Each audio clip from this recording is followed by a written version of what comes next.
Hello everyone, PFun41 here. I'm doing things a little bit differently with this video. Normally I'd introduce the car and what's going on with it, but I was in a bit of a hurry this time, so instead of doing that I just set the camera up and started working on it. And now I'm going to go ahead and voice over everything to tell you what's going on. Now this is a 2002 Acura RSX. Now this is the base model, not the Type S. That actually will make it easier for this particular job. Now what's going on is this car has an intermittent starting issue once it gets hot, that which I've traced back to the starter.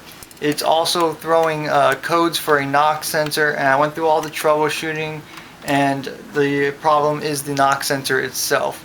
Now both of these items are underneath the intake manifold.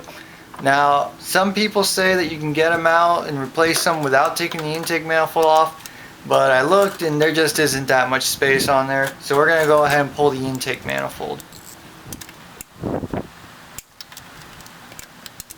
Now I mentioned before that being the base model makes this job easier. Now the reason for that is that the Type S uses a single aluminum intake manifold, whereas the base type utilizes a aluminum lower and a plastic upper manifold. Now because we're only removing the manifold to gain access to other components, we can just remove the plastic upper and leave the lower intake manifold intact.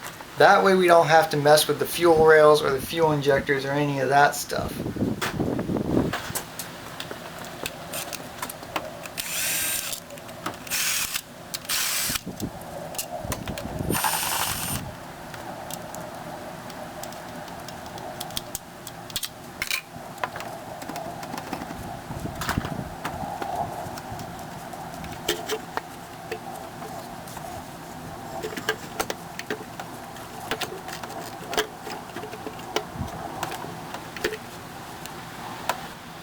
Okay, so everything I read beforehand said that you should just be able to pull the upper manifold right out as soon as it's unbolted.